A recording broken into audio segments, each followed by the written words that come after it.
Hello বন্ধুরা, তো কেমন আছো সবাই? আশা করি তোমরা সকলেই ভালো আছো। আমি সূর্য আর welcome back to another video. তো গেস করো আজকে আমি কোথায় যাচ্ছি। আমি এখন যাচ্ছি যুব ভারতী ক্রীড়াঙ্গনে, যেখানে হচ্ছে one of the most biggest rivalry East Bengal versus মোহনবাগানের ডার্বি ম্যাচ। ইস্টবেঙ্গল আর মোহনবাগানের ম্যাচ মানে একটা হাড্ডাহাড্ডি লড়াই, যেখানে কোনো সাইডই একে অপরকে ছেড়ে কথা বলে না। তো আমি যখন ক্যাবে করে যাই যুব ভারতীর দিকে, তখন দেখি লোকে লরিতে করে যাচ্ছে একবারে। মানে দেখেই বোঝা যাচ্ছে একটা সলিড ম্যাচ হতে চলেছে। আচ্ছা, তোমাদের সাথে একটা ঘটনা শেয়ার করি। আমি অনলাইনে যখন টিকিটটা কাটছিলাম, ঠিক খেয়াল না করে তাড়াহুড়ো করে আমি ইস্ট বেঙ্গলের ক্যাম্পেই টিকিটটা কেটে ফেলি। দিয়ে আর কি, এখন দেখি কারোর সাথে যদি এক্সচেঞ্জ করতে পারি তো খুব ভালো হয়। না হলে আমাকে ইস্ট বেঙ্গলের ক্যাম্পে বসে মোহনবাগানকে সাপোর্ট করতে হবে। তো ক্যাবে করে যেতে যেতে আমরা এক্সচেঞ্জ করে জোরে জোরে চিল্লাচ্ছিলাম, সবাই আমাদের দিকেই দেখছিল। আমাদের গেট ওয়ানের সাইডে যেহেতু টিকিটটা ছিল, তাই অনেকটাই আমরা ক্যাবে করে চলে যাই, তারপর হাঁটা দিলাম। গেট ওয়ানে ঢোকার একটু আগেই আমরা এক্সচেঞ্জ বলাটা বন্ধ করে দিয়েছিলাম, নইলে ব্যাপারটা ঠিক ভালো দেখাচ্ছিল না। তারপর আর কি, টিকিট দেখে আমরা ভেতরে ঢুকে গেলাম। সিকিউরিটি চেকিং হলো, তারপর A1 র্যাম্পের দিকে যখন এগোতে থাকি, জোরে জোরে ইস্টবেঙ্গলের সাপোর্টারদের স্লোগান শুনতে পাচ্ছিলাম। কিন্তু যাই বলো, যুব ভারতীতে ডার্বি দেখার একটা আলাদাই মজা। বিশাল লাইট থেকে শুরু করে চিৎকার চেঁচামেচি, মানে একটা মন ভরে যাওয়ার অনুভূতি মতো। তো যাই হোক, যেহেতু আমরা টিকিট এক্সচেঞ্জ করতে পারলাম না, এবারে আমরা ইস্টবেঙ্গলের ক্যাম্পে বসেই খেলা দেখব। আশপাশটা যা দেখলাম, খুব একটা বেশি ভিড় হয়নি।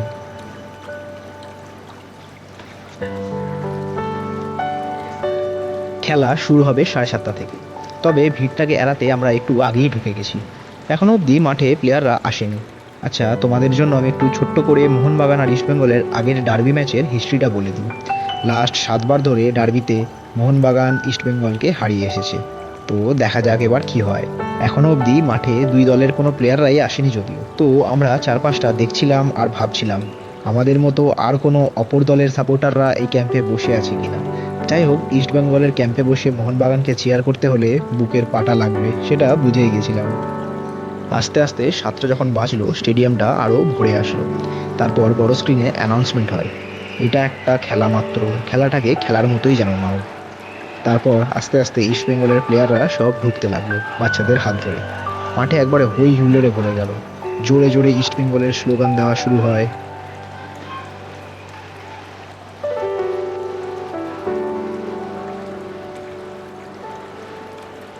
মাঠটা দেখতে বেশ সেরা লাগছিল। তারপর আস্তে আস্তে ক্যাপ্টেনের হাত ধরে গোটা ইস্টবেঙ্গলের টিমটা মাঠে ঢুকলো। মাঠে চারিদিকে ইস্টবেঙ্গলের সাপোর্টারদের জোরে জোরে স্লোগান দেওয়া শুরু হয়। ইস্টবেঙ্গলের কোচ স্টেফেন কনস্ট্যান্টাইন অলরেডি মাঠে ঢুকে গেছিল এতক্ষণে। তারপর আমাদের জাতীয় সঙ্গীত শুরু হয়। আস্তে আস্তে আমরা সবাই উঠে দাঁড়াই।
জাতীয় সঙ্গীত শেষ হওয়ার সাথে সাথেই মাঠে 10 থেকে উল্টো গোনা শুরু হয়ে যায়। তারপর 3, 2, 1 হয়েই খেলা শুরু হয়ে গেল একবারে।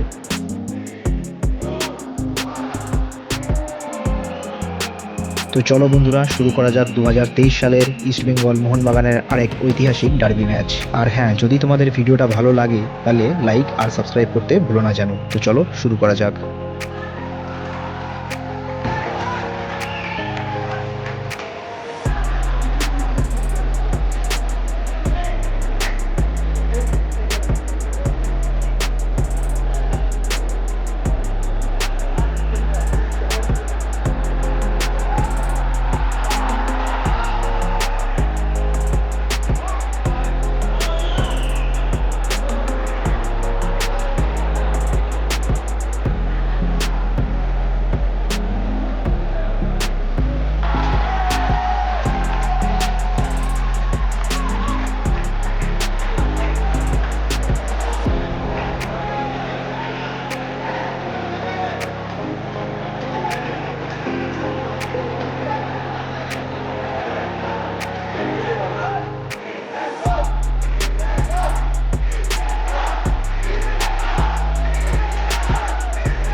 ওই তো বলছি ওই দিক থেকে এদিকে আসবে।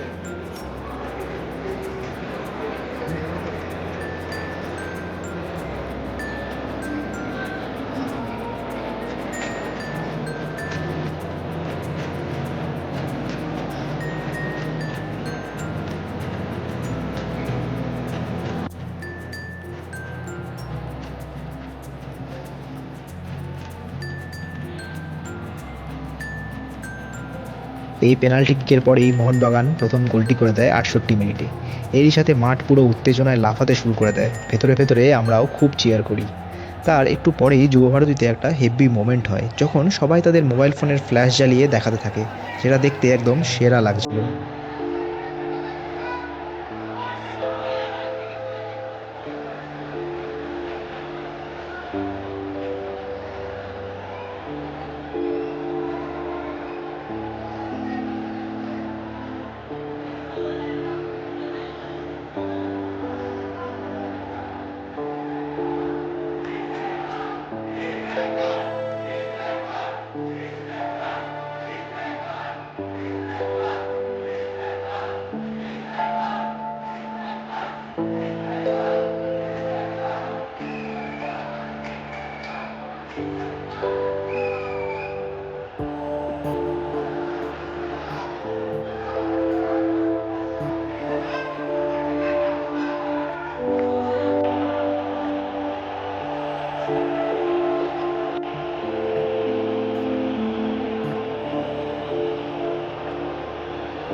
তারপর ওই ৮৫ মিনিট নাগাদ আমরা মাঠ থেকে বেরিয়ে যাই, দিয়ে হাঁটা দিলাম, নইলে ভিড়টা এড়ানো যেত না।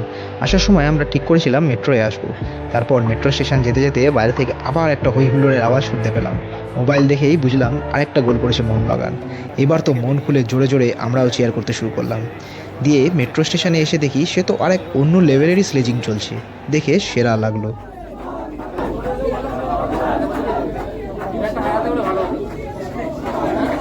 তো চলো বন্ধুরা, আজকে ভিডিও এই অবধি। আশা করি তোমাদের ভিডিওটা ভালো লেগেছে, আর ভালো লাগে লাইক শেয়ার আর সাবস্ক্রাইব করতে ভুলো না যেন।